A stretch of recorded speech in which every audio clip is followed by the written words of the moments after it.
Samuel Wilkeson was to Buffalo what DeWitt Clinton was to New York generally, singularly identified with its rising fortunes. Clinton convinced skeptical urbanites and upstate pioneers that the canal would make them rich. Wilkeson, a modest farmer in Pennsylvania and Ohio before success as a Buffalo merchant shipwright, rallied his fellow settlers to build the harbor that made Buffalo the western terminus of the canal. Neither Buffalo on Lake Erie nor rival Black Rock a few miles down the Niagara River had a natural harbor where canal boats could meet Great Lake ships. Black Rock was swept by current and ice. Buffalo was exposed to violent lake storms. When a hired engineer failed, Wilkeson directed Buffalo's harbor project himself, often up to his waist in swirling, frigid waters. When floods and storms destroyed partial works, Wilkeson modified his plans and completed a timber and stone jetty protecting an anchorage for keel draft ships. Wilkeson's gravestone reads, Urbum Condidit, the man who built Buffalo into the gateway to the West. Ground was broken for the Erie Canal on Independence Day in 1817. Just 10 years earlier, it was unlikely that Wilkeson, Roberts, Jervis, White, Geddes, Wright, Clinton, or Hawley would have had anything to do with such a great project.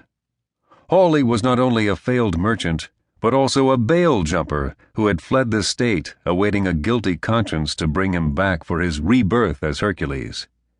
Clinton's statesmanship was still confined to the Hudson River Valley.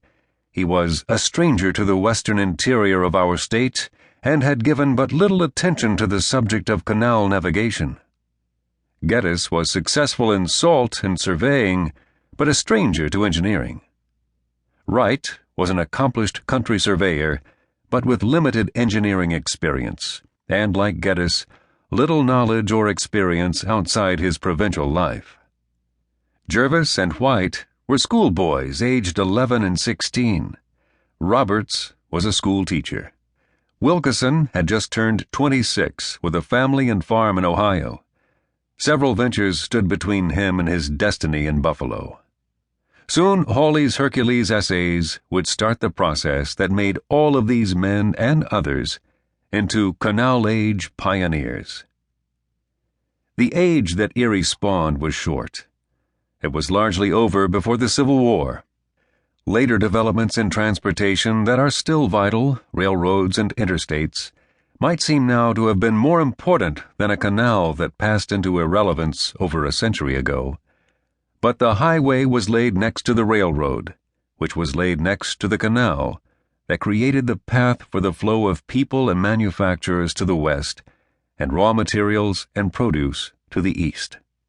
Without the Erie Canal, there would have been no penetration of the Appalachian Range before interest inimical to the United States, French, English, Spanish, Russian, and native or discontented American, laid permanent claim to pieces of the continental interior.